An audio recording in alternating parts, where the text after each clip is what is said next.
nation is equivalent to the EU, the European Union, so they have a lot of say in that. Dogs of ladies in debt to you, thank you for your grace. Please welcome.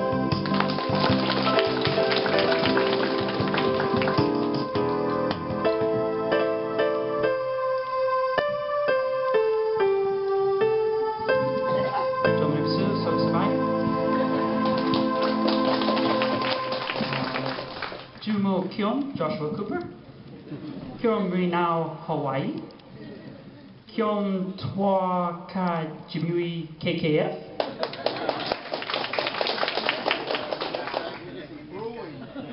Krom Gia Kru Byong Klien Satik Manu.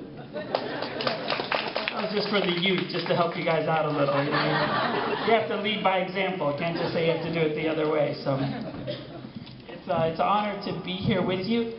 I was just thinking about so many memories last night when we were at our office, and you know, you see those memories on that wall, and you can actually go almost around the whole room here. But we've done so many things in a decade. You know, there's pictures there from Australia, there's pictures there from European Parliament, there's pictures from the United Nations in New York, there's pictures from the United Nations in Geneva, there's pictures from Washington, D.C., there's pictures from Canberra, there's pictures from just about almost everywhere on earth where decisions are being made that determine the future of the Khmer Krom people. And so it's pretty amazing when you think about what we've done. It's also exciting to think it's been 10 years since we had that first 2 weekends together. That started out with 2 trips on the West Coast to Tacoma and San Jose, and then 2 trips on the East Coast to Lowell and here to Philadelphia. And of course, our meetings ran a little long, like today's. It was kind of exciting, but KKF's always fun for doing new things. So Lenny and I were just getting to know each other then. We went to the Liberty Bell, and the funny thing is they didn't have the big structure they had now. A lot of things changed. They just had it in a little piece of glass. And so we went in there and actually played with the Liberty Bell. So it was really fun for me as something you study, and everybody talks about the Liberty Bell. For us to actually go in there and touch it and take tons of pictures and everything else, now you can't get within 10 feet. The good news though is your reputation, a lot of people can't get within 10 feet of you now. What you've done when you first joined UNPO to now being a group that actually always participates in the leadership and has accomplished many things, we've really done a lot. It made me think about it last night. Don was working on the brochure. These things are just hot off the presses. He goes, what have we done in 10 years? And I was like, well, UN Permanent Forum on Indigenous Issues, Expert Mechanism on the Rights of Indigenous People. I don't know if all the men here remember the weekend you had to cook, because we did CDAW. So all the women were trained and you were cooking in the kitchen for a weekend. I know that was fun for Mandrin's wife. She still loved that weekend so much. Mandrin still had to work on cooking a bit, but that was good. We went to the Convention on the Elimination of All Forms of Racial Discrimination. We do the Universal Periodic Review twice.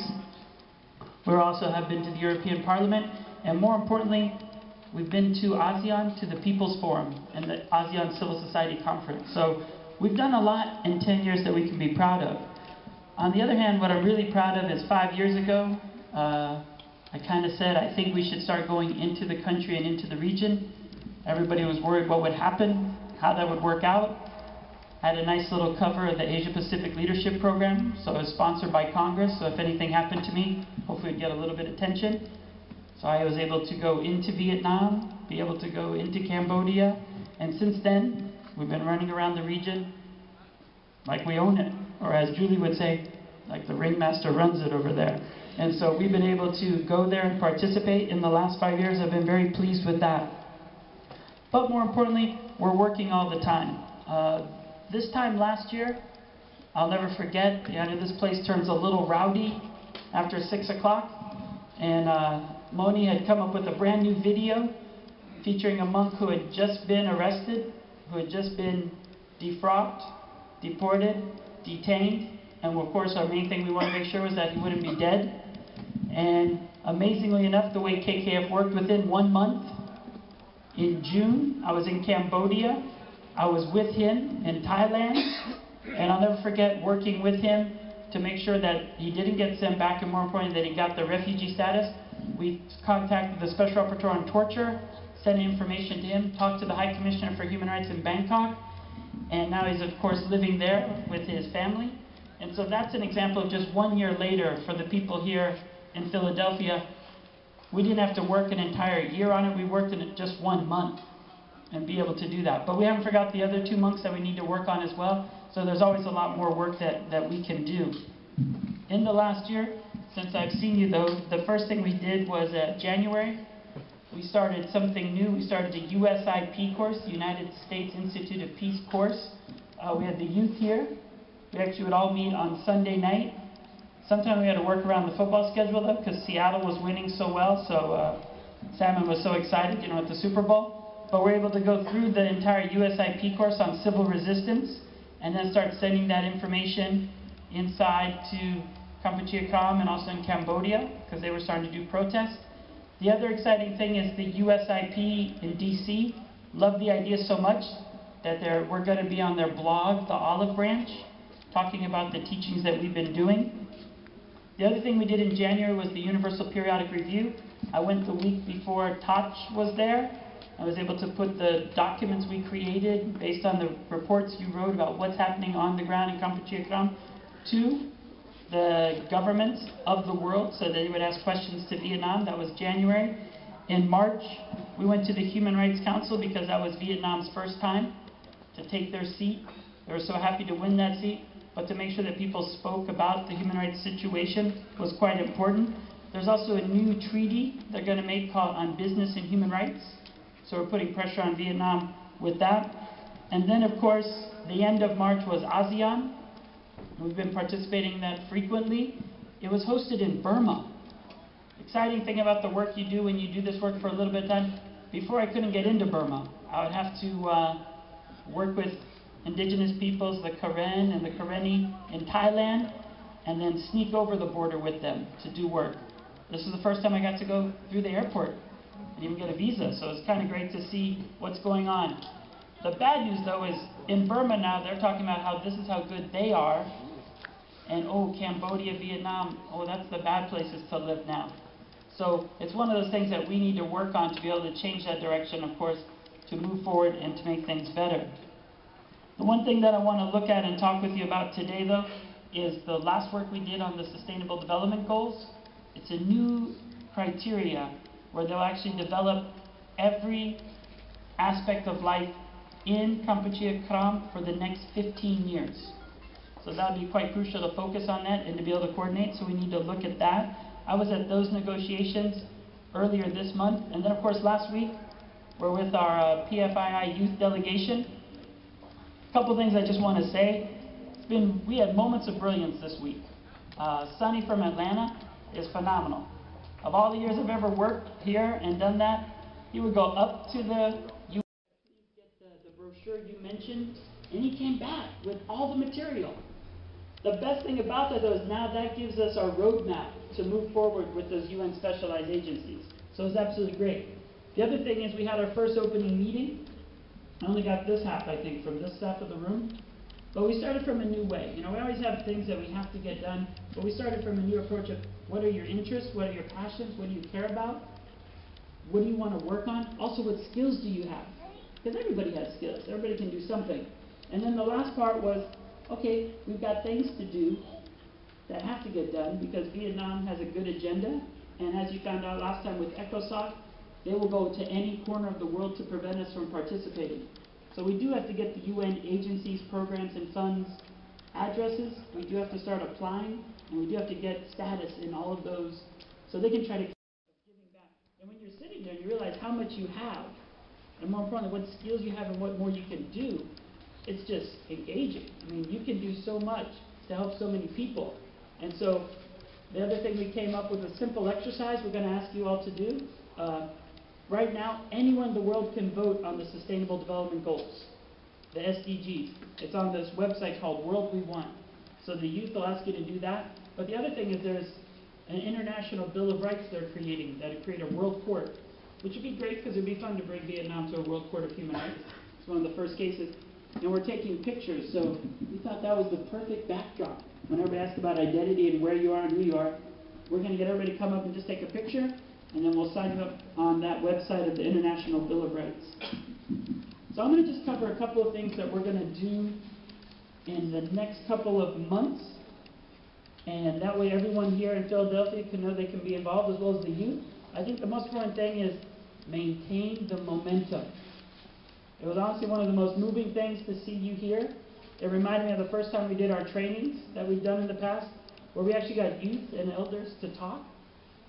A couple of the trainings we did in the basements, it was amazing because the youth didn't know anything about their parents and their plight, and the parents never talked to the youth about their culture and who they are and didn't want to burden them with that. But when we did the human rights trainings and we organized, you actually had everybody talking together, a lot of crying, but more importantly, a lot of creating the new movement for the Khmer Krom people, and that's what you can see today. When we see all of you here, that's really the main thing we're aiming for, so that was quite vital. Moni's going to look here. This is the first things of what we have coming up. And I want to give Bon credit. Bon Land, do you remember him? Bon came to live with me in Hawaii, only for 3 months. Yap asked me this week if he was still there. He hasn't been living with me for 2 years. I just adopt Khmer people. They just moved to Hawaii with me. It's a pretty good gig for the youth. You have to admit, Montreal, but you know, you have to think about it. You have Putin, you know, you have a couple things, but Hawaii.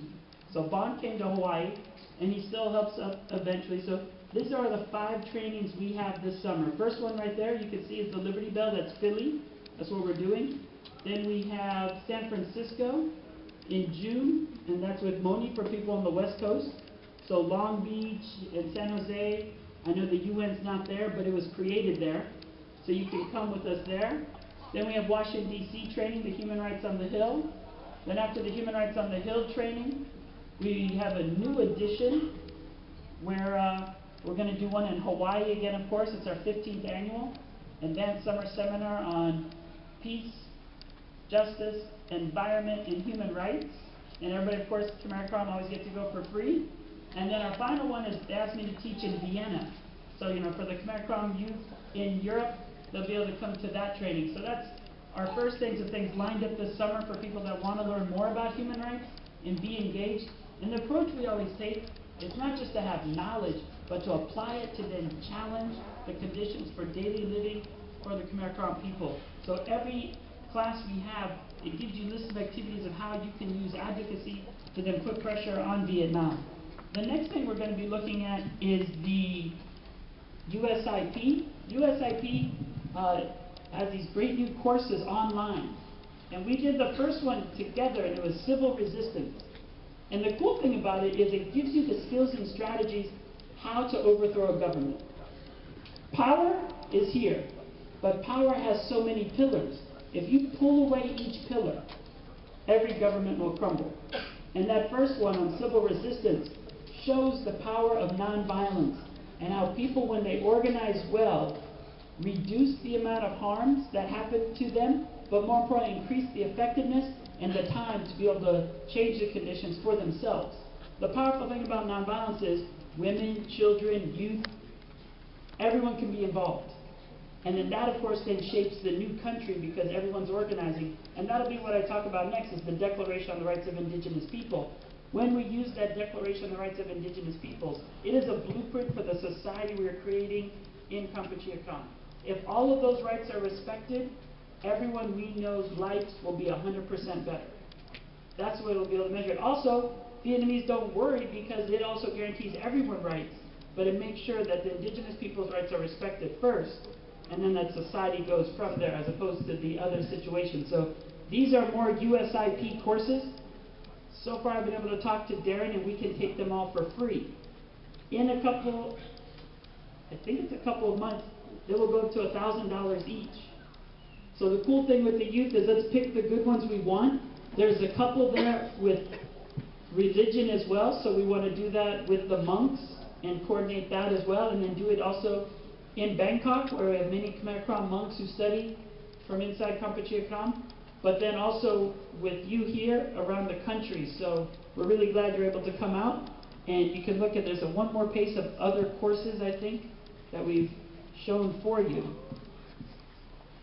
There you go, and you can see that one's focusing on religion, I believe. So these are the different courses we have, but like everything we do, what are you interested in? And then we'll teach you the course and we'll take the course together. And the USIP was excited about it. They're going to issue certificates for us and do things. So it's a pretty amazing program considering that we can use it all with the technology. So that's exciting. The next couple things, unfortunately, that we'll be busy with is next month, the Human Rights Council is meeting. There's the opportunity for us to give the 2-minute speech to tell the truth and close out the debate on the UPR. The Universal Periodic Review will have at least 100 recommendations of how Vietnam should change and what they should do. That gives us the blueprint for bold action of what we want to do, and more importantly, the recommendations are given by countries. Relating to women's rights, it's Norway. Relating to Indigenous, it's Mexico. So when Vietnam also asks for aid from different countries, we can talk to them and say, don't give that aid unless you can work with us to ensure it goes to the real people. Otherwise, you're just wasting money with a corrupt government and not changing the conditions, and even wasting taxpayer dollars of Khmer Krom in those countries. So it's a way that we'll be able to organize in June.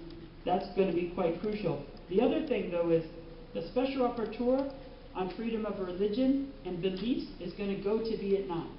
He's going to Vietnam in July. So when I was there in March, I met with the Special Rapporteur. He's a nice person from Germany. He said we could meet with him before he goes. More importantly, the same way Moni did such a good job with the Special Rapporteur on culture, we can give him specific information about the main human rights violations. We can tell him which temples to visit. We can tell him which monks that are in prison that we want released. And he can make that a cornerstone of his visit to Vietnam in July. So together, if you have any information or any temples, that's where I really could use that information for our meeting with the Special Rapporteur, so that when I talk to his staff in June, he goes to Vietnam with all the knowledge to be able to do the best job possible. And so that's quite crucial for us. The next aspect is the Human Rights Council in September. At that session, their Indigenous issues are looked at twice. One at the Expert Mechanism on the Rights of Indigenous Peoples, which will be at in July, with the KKF youth from Europe. And that's usually Julie Kim doing a great job, who was here last year. And the other, though, is about the Special Rapporteur. The exciting thing is the new Special Rapporteur is from Asia. She's a woman named Vicky Pali-Corpus. We've actually hosted Vicky at the Khmer Krom Temple in Phnom Penh, so she knows her issue very well. So with her, we should definitely organize and allow her to try that new feminine touch, but forceful touch, to make sure Vietnam does the right thing on a couple of issues when she looks at which country she wants to visit. So we can talk and meet with her, and she'll be there in Geneva. So these are the opportunities in September.